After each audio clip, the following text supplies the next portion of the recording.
Namaskar and welcome to this exciting new episode of Sattology, Debunking Mythology. In this series, we're starting a new series, Dogmas versus Facts or Dharma. And we are going to talk about different issues. Today, we're going to talk specifically about the dogmas related to the, the American and colonial past. And we can see that a lot of issues the world over people are facing because of colonial hangovers. And those hangovers are so deep. The narratives are, we are trying, so many people of us, we are working together, all of us, or disconnected also, but on the same path. It's really difficult because it has been institutionalized as a history and continuously being taught. So I have a very famous author, musician, friend, and also a scholar of a very wonderful book. I myself read it. Gita Comes Live. So let us welcome without delay Sri Jeffrey Armstrong. Namaste, everyone, and pranams to you, Adi. Good to see you again. It's great to see you. Looks like we just were there yesterday and today we're just speaking. We're never apart long enough to forget each other. I'm enjoying it so much. So dogmas are taken very seriously and sometimes they appear to be real. So what do you have to say about the dogma, beginning with etymology, because you're a linguist? So how do you explain that? Well, first of all, we have to have a measuring device. Dogma is also from dox, like orthodox. So if you have a particular perspective, but that perspective becomes rigidified to the point that there's no flexibility and that it no longer can respond to new situations, then suddenly your orthodoxy, what you speak from your dogma, becomes rigid and no longer adaptable to the situation. It's a very interesting aspect of the Vedic culture that most people haven't thought about, I think, in this practical way. But when we say namaste, one of the meanings is namate, not me, but you. What we're trying to keep is a mutual respect and a flexibility in the midst of a rule-based world. So what you could say is that the world around us is rule-based, and we need to respond to that appropriately. But if we're not careful, we attach ourselves to a small, superficial group of rules, and we apply them with violence and force and coercion. And so this is where what we now call dogma comes from. As the saying goes, my karma ran over your dogma. So the Vedic civilization has an answer to the problem of rigidity in teachings. What a wonderful way to put it. My karma ran over your dogma. Is that invented by you? No, I don't think so. But I did invent one because I'm a Jyotishi. I call myself a karma mechanic. Because we do have to understand cause and effect as part of this Vedic tradition. And the other traditions have neglected that quite a bit because they don't think we have, that we're an immortal being who has many, many lifetimes of unfoldment. And this creates a very tiny room in which to have the discussion. And it's led to a great deal of violence. And the word dogma is now associated with the rigidity that leads to violence and hurtfulness unnecessarily. One of the very rigid dogma was spread in India that do not keep Mahabharata in the house. and because it's going to introduce fights in the house. What do you have to say on that dogma? That's really a dogma. I think it's probably because it was such a big book, there was no place to keep it. Yeah, yeah, these are funny little superstitions that come up always. But I'll give you a good way to think about this linguistically. The word in Sanskrit is ri. The ri of what becomes the ritam. And the ritam is all the laws of nature. And from that, ri comes dri of dharma and kri of karma and ri in English of ritual, of reading, writing, and arithmetic, of religion. But they don't know, excuse me, that Sanskrit is behind all of this, and that the ri is the organizing principle of nature that is the expression of the higher intelligence of Paramatma pervading everything. Yeah, I think the people are, again, like when we introduce, say, Sanskrit as a basis of all these words, then another common misconception comes in, that we are trying to usurp entire Western civilization by bringing these linguistic points. Now, these accusations don't come from USA or the Western countries generally. These accusations come from Indians themselves, majority of the times, because the Western countries, they accept Latin, and Latin can be accepted immediately connected to Sanskrit easily.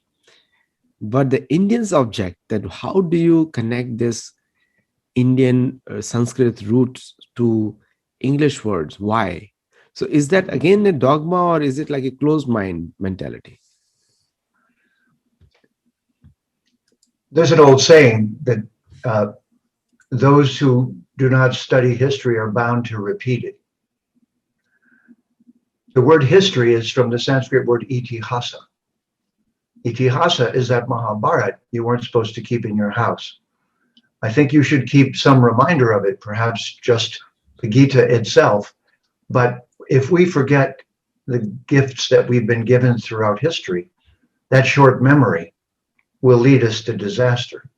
So on a good day, Shruti Smriti Puranadi Pancharatriki Vidim Vina, the idea is that a remembrance of the gifts of history, and they're abundant in the Vedic culture, that Shruti Smriti, that itihasa, these are the necessary wise elders of a civilization.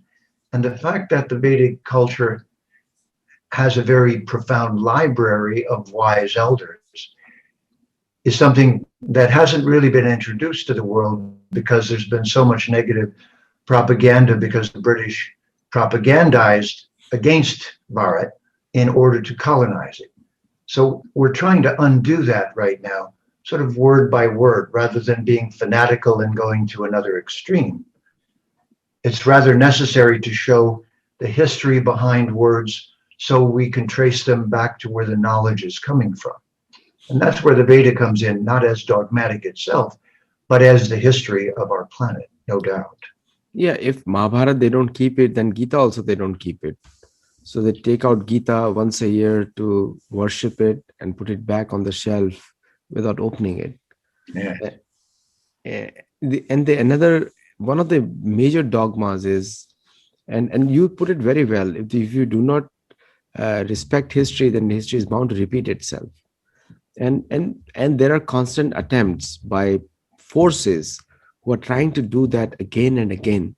It's like once you perfect a chess move, a player becomes a master of that chess move, and they're going to play the same move if they get a chance, because they are masters in that. And so one of the philosophies used by so since the British purposely banned Mahabharata, this is the again a mythology being spread that keeping Mahabharata creates fights in the family.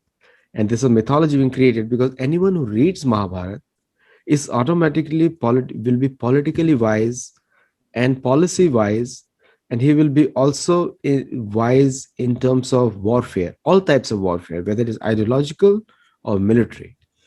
And so to defang the entire population, it's like Narad Muni says that to the snake that don't bite but show the teeth, be ready. So at least the other guys will be. But the entire this dogma has destroyed the new crop of people who are still bound by the old dogmas. And this is, I'm talking about the new audience which you are referring to, which is there today, where they can understand these dogmas and act on it. What do you have to say on that, sir?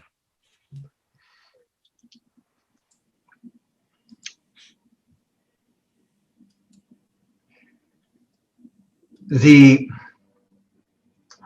problem is that we're not trained in Dharma in the right way. Dharma itself has seemed to have a kind of human-made rigidity. But in fact, we're all living within what's called in Sanskrit prakriti. Pra means to produce.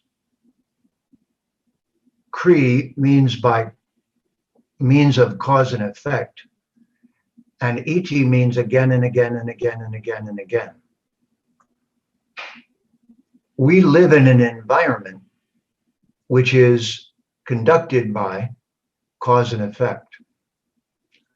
So the Vedic civilization was a scientific civilization. And this is what we're not used to, whereas Western civilization is based around a religious civilization. So what does religious mean? Re ligare. It means ligare is like ligament in your body, and it gives us legality. But it means bound by a book of rules. Well, that might be all right if it weren't for one big problem. That the English language is a very sloppy, not scientific language, very unruly and irregular. So meanings are not very precise. If you go back to Latin, Latin is a little smarter. And if you go back to Greek, even more. But the leap back to Sanskrit is the missing piece of this conversation, because this was what the British decided under the so-called Lord Macaulay, one of the persons sent to India to decide how to destroy it. He came back and said, when I went to India, everything was safe. You could go out at night. Everyone was educated. They were civilized. And it was all because of Sanskrit. So we must destroy Sanskrit in order to destroy this culture and dominate it. They knew that the conversation would be controlled by reasonable intelligence if Sanskrit was present. And they also knew that the religion that they were following was a blind faith religion and not one with truly profound communication skills. They knew that it was not provable and that it didn't produce science. And they were terrified when they encountered India. So true. And one of the things is the Vyasa in Vyasdev in Mahabharata says, any history of the world that doesn't begin in Mahabharata is fake. So he's the first one who coined the term mythology or the fake news. Mm-hmm. And in the myth, he uses the word myth. Mithya. Dhatu. The word mithya comes from myth dhatu. And so he's the first one to say it. And he also says, by this entire Mahabharata, I am glorifying Purna Purushottam Bhagwan Shri Krishna. It's Vyasadev saying from Mahabharata. Right. In the beginning itself, he says that. Despite this such a big thing, still people consider that not keeping Mahabharata in the house is considered normal in many places in India. Now, coming back to the Western dogmas, and you covered it in much detail. One of the dogma is related to the eagle. connected to a lot of ancient American cultures, the eagle. And America has a symbol, eagle, on the in this thing. And I did not prepare for this, and but I know you know the answers, so that's why I know. So the eagle symbol has been usurped from the Native Americans. Is that the right story, or something else is there in place? Absolutely. In fact, let's for a moment use the word story. The kind of colonizing that we've seen throughout the world, and it's inside the word history, which ironically is his story. So the answer we should have is, what about her story? The story's been told wrong. Right. It's been told without her. But back to itihasa and history, it's this forgetfulness that has allowed a blind faith religion. So that we need to make a term for this. And that is that the religions of Christianity, Islam, and Judaism do not have a history that is provable as chronology. So since you said so wisely that they don't keep the Mahabharata in the home, what's in the Mahabharata that's so dangerous? For this, let's point to our friend and a great scholar, Nilesh Oak, who has recently revealed this. In the Bhishma Parva, listen carefully, everyone, in the Bhishma Parva of the Mahabharata,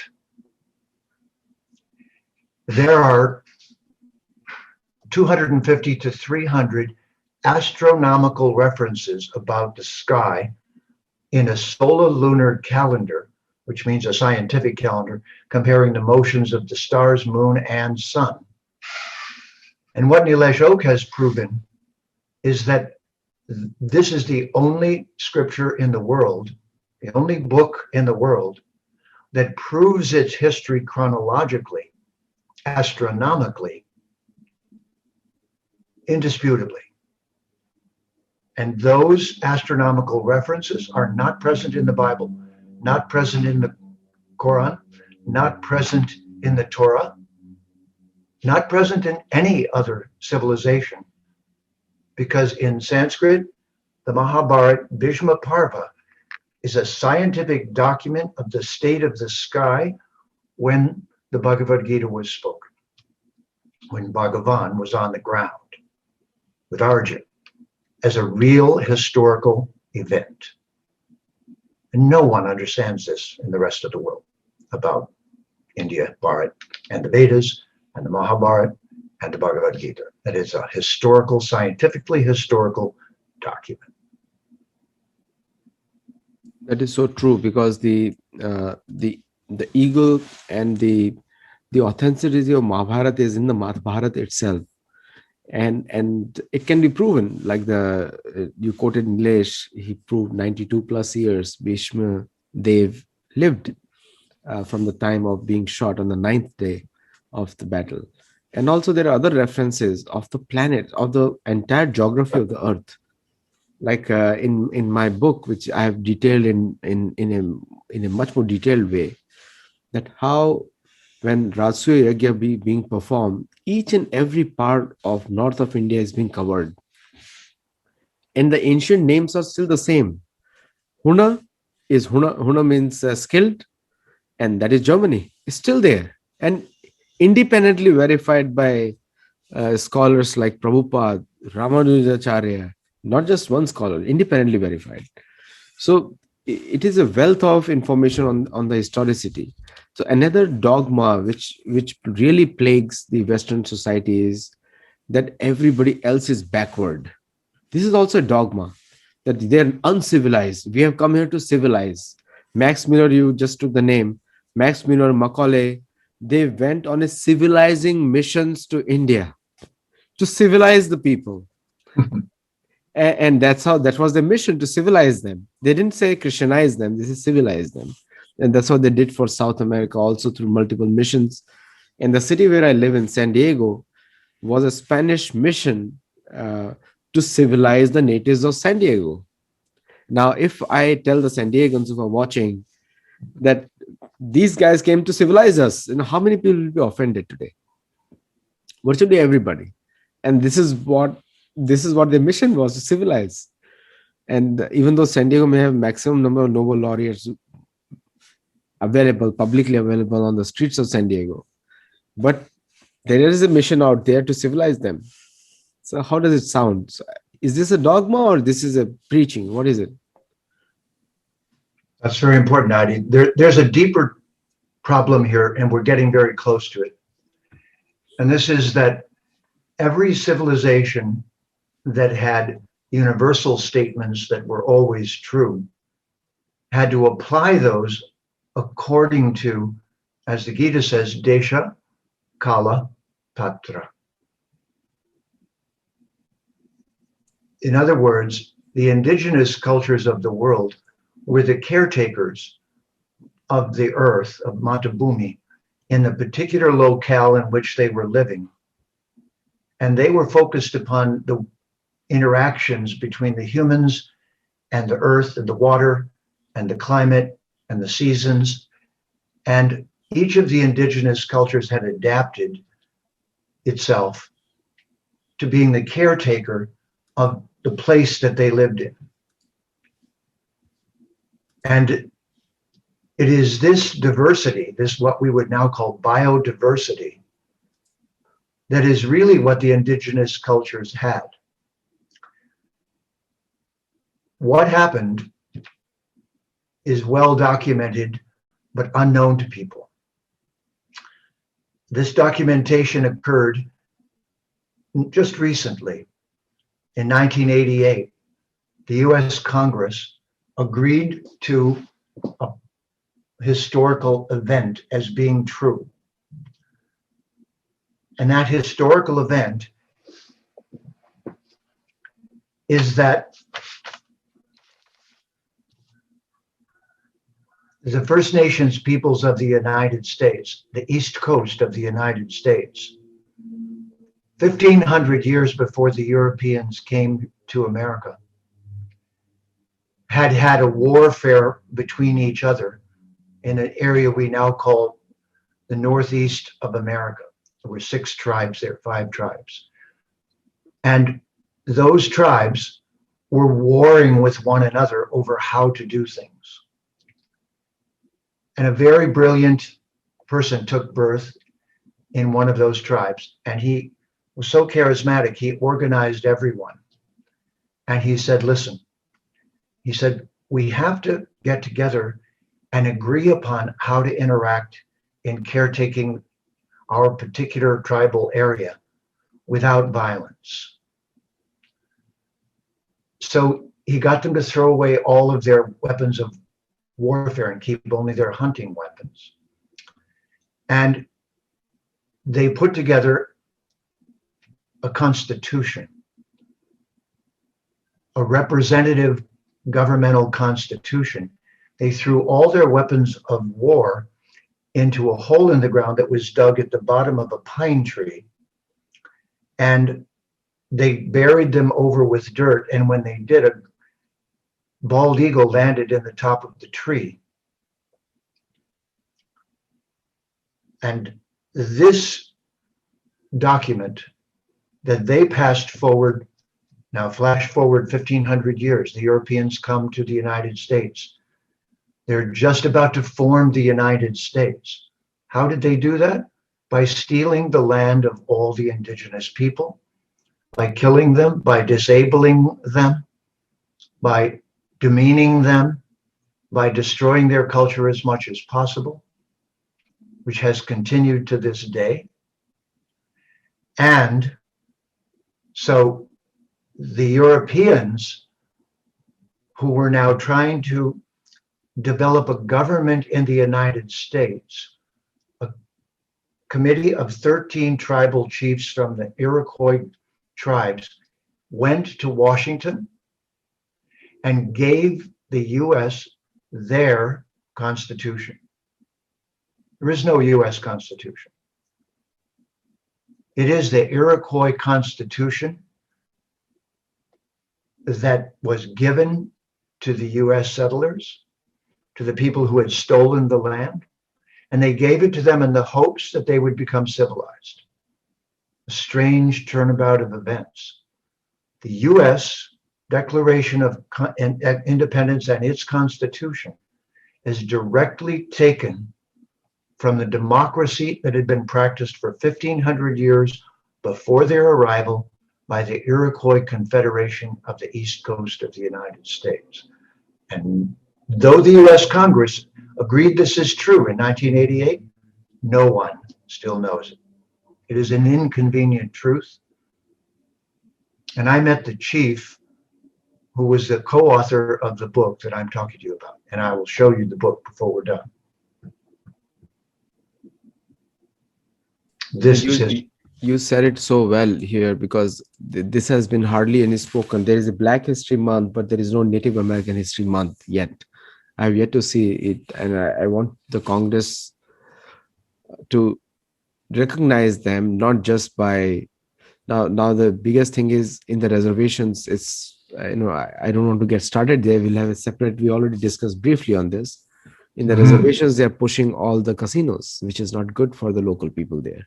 And there is no university there, even though they have their own president, vice president, but there is no funding.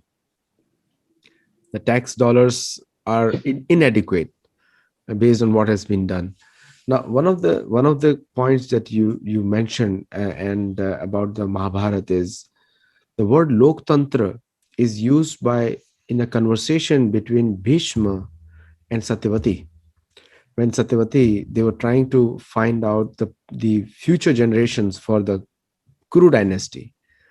And Bhishma tells her that for the Loktantra to succeed, you need a good Raja. The king has to be a good king, otherwise the Loktantra won't succeed. So Mahabharata, so when the West, especially when they say the leader of the West is USA, free world, leader of the free world, and that itself is a dogma now, because it's no more free. So when they say democracy, and you pointed out Native Americans had it, but Lokatantra is 7,000 years old, based on different dates you can have. It's prevalent during the time of Mahabharata also. And so where is the USA is the first democracy? All right, I'm going to get up for a second. Excuse me. I want to show you this book.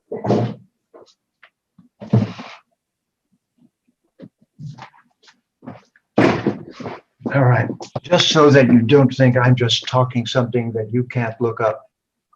This is the book. Gregory Schwarf. I'll read the title. Yeah, I'll read the title in a moment. And it's called The U.S. Constitution and the Great Law of Peace, a comparison of two founding documents, forward by Chief Jake Swamp, that's the gentleman that I met, comparison by Gregory Schaff, PhD. It's a joint effort between a tribal chief of the Mohawk Nation on the east coast of the United States that I met when I brought him to speak at a conference of the WAVES organization, World Association of Vedic Studies. We brought in a Gypsy, a Roma, and we brought in a First Nations chief to speak. And he introduced me to this book. And this book describes how the indigenous peoples of the East Coast of the United States gave the US Constitution to the Europeans who were stealing their land in the desperate hope that those people would have a democracy rather than to simply be thieves coming in to steal the land and to pillage and take everything. And this is an untold story that is waiting for the dogma to get out of the way and the truths to come forward. Another dogma which I see there are a lot of American practitioners of Vedic culture, a lot of them, and their Christian counterparts, they say you are lost, and you have no hope. Now, what do you answer to those people? Well, Adi, this is a really, okay, I'm going to tell you something very profound. You can all look this up. There's a song that talks about being lost, and it's called Amazing Grace. It's a Christian song, and I'll tell you why it's so beautiful in a moment. Amazing grace, how sweet it is. I once was lost and now I'm found. All right. Now, this song is very beautifully written. The melody doesn't come from the United States.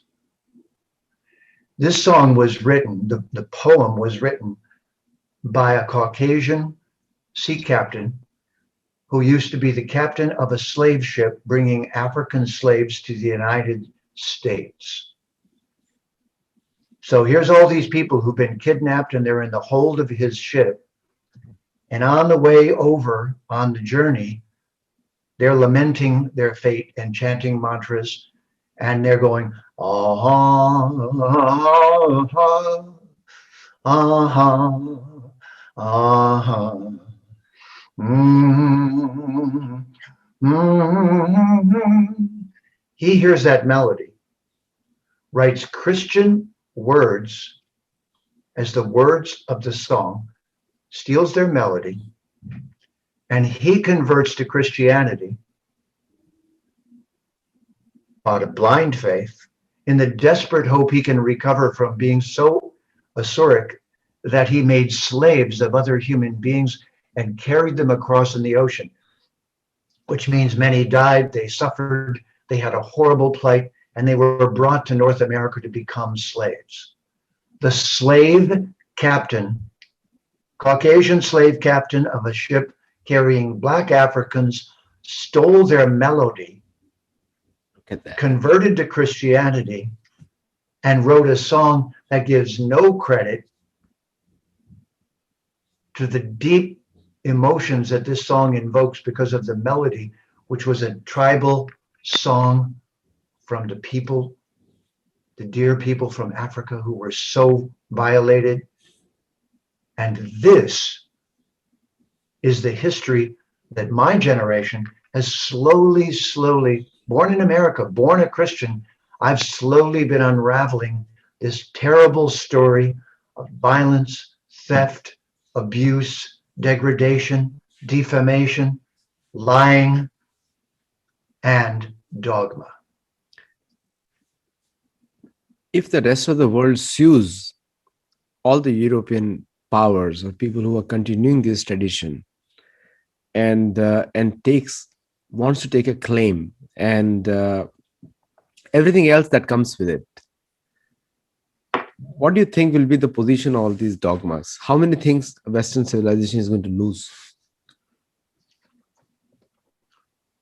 Well, as I've reflected upon this, Adi, one of the things that I think is very important is that all of these cultures who've been so damaged just make friends with each other, first of all. And who leads that is the shaman, the leaders, the Huna. Hawaiians call it Huna. Shaman is an English twisting of Brahmin, Shramana, Brahmana. But these cultures each have historians who still know their stories. In my opinion, Bharat should make friends. The Sanatana Dharma culture should make friends with all these indigenous cultures. Fund and encourage them. Don't give your money to American politicians only, but go to indigenous cultures and fund the restoration of their ancient languages, ancient stories, and of the hearts of their culture that were damaged. But the only difference is the Veda is so great as a library. It not only couldn't be destroyed, it's now recolonizing the world that colonized it. It's coming back, and I'm proof of the recolonization. No one came to me by coercion and said, you have to become a Hindu. I couldn't resist the truth, the depth, the beauty, the history, the library. I believe that we can and should help these damaged indigenous cultures to reclaim their culture and their truths and their history from the dogmas that were forced down their throats violently. True. I think that is bound to happen because such a repository of rich information, you cannot hide it. It's like a jewel. You may bury it deep in the ground, but anyone who finds it literally will know the value of it. Everything can be experienced, everything can be felt, and everything can be, like you yourself are an example, like you said just now. But for the people who are listening to the show, and one of the questions I get from you is Jeffrey just answered it to the point. One area he answered, but on the shamanism, there's a question comes in, and which you say is a distortion of the word Brahman, which is shaman. But if you look at the shaman culture, I have in San Diego, you get to experience these. A lot of Native Americans here. The essential aspect of evil spirits and good spirits is mentioned. But in our culture, there is nothing is evil, because soul itself is divine all the time. So it cannot be, the evilness cannot be attached to it. It can be corrupted through our behavior and our actions, but soul doesn't become evil. What is your point on that? Well, this is where we again resort to terms. We say sura and asura, Asura, or correct. deva and asura. Yes. The word divine in English isn't an English word, it's Sanskrit. It's deva and devi. And those devas and devis are the distributed intelligences of the source of everything.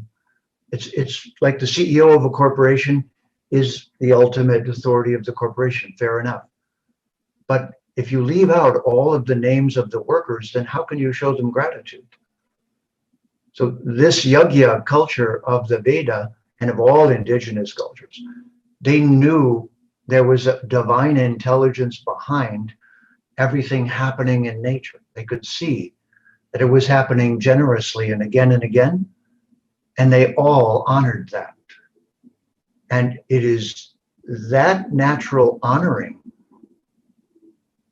unfortunately, that the majority of Christianity, colonizing Christianity, decided to silence and destroy all of those voices of gratitude and replace it with an abbreviated version of truth that they had received originally from Bharat, that then became their dogma. And then that dogma was not a friendly dog. It wasn't the golden retriever of light of the Vedic culture. It was a bulldog. It was a papal bull, an appropriate name for the Pope saying you must do the following. And now we all know what bull is. That's a load of bull. We think the bull is the Dharma, so we would never use the bull of Dharma in a despicable way like that. In fact, bullshit is antiseptic.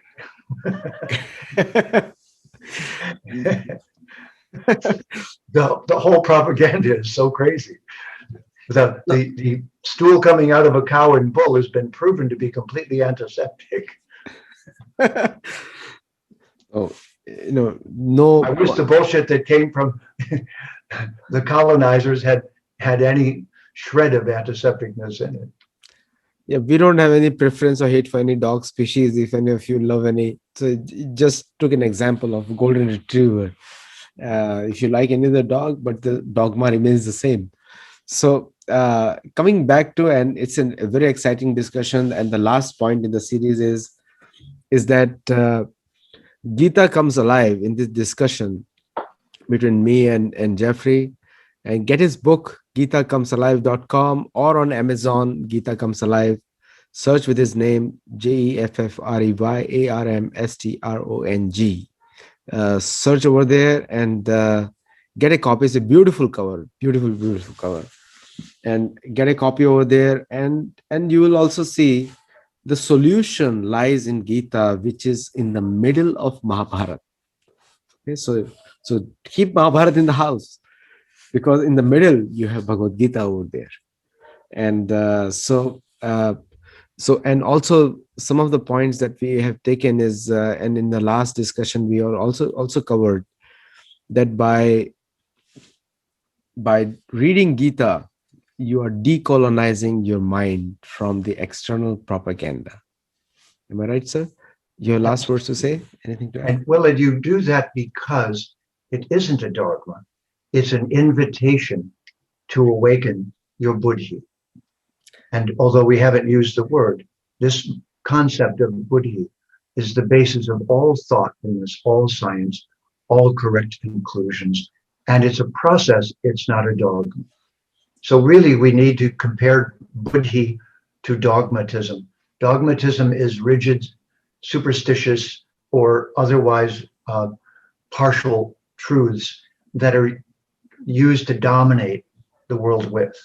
Buddhi is a process of searching for the truth. And we in the Vedic civilization stand for that buddhi. And the Gita talks about it, the Vedas talk about it again and again. So thank you, Adi. So buddhi over dogma. So that's how you defeat dogma and challenge it. Absolutely. It's more A and dog more. is a man's best friend, but dogma is his worst enemy. Nicely put it. Gita persuades you. It is not telling you what to do. It lets you find out yourself. So that's the difference between the two. Because wherever you keep your brain in a storage and believe in something, dogma, don't do that. Use brain God has given you here to discriminate good from bad, positive from negative, and that's how you change and you challenge the colonial dogmas imposed, including papal colonialism. That is also colonialism. Which we'll talk about next time. But you remember the Gita begins, Krishna says, Arjun, because you're my friend, my best friend, I'm going to share this with you. So it's very important that we remember that all of the Vedic literature, but particularly the Gita, is clearly in a mood of friendliness between ourselves and the ultimate and supreme reality, whatever that may be, is not fearful, dangerous, angry, and hurtful, or colonizing, or dogmatic, but is intelligent, loving, friendly, and cares for all living entities and sees them this way. Yes. And the world is not a burden on him. Just understand that. It's not a burden. He is not lifting the earth heavy weight, and it's not a burden. It's a divine, it's a world created for us to live happily, as long as we comply with the laws of nature. If we disobey any law, there are repercussions for that. And but so it is harmoniously live with the world that is provided to us without destroying it. So avoid plastic. So thank you all for watching, and Adi, there's a thank you all for watching, and do comment on the YouTube and send me your feedback. There is a whole list over there, playlist called Gita, in which all mine and Jeffrey's discussions are out there. And let us know how you feel, and we'll try to improve it. And keep asking questions. I asked all your questions today, and I'm going to do that. Thank you and namaskar.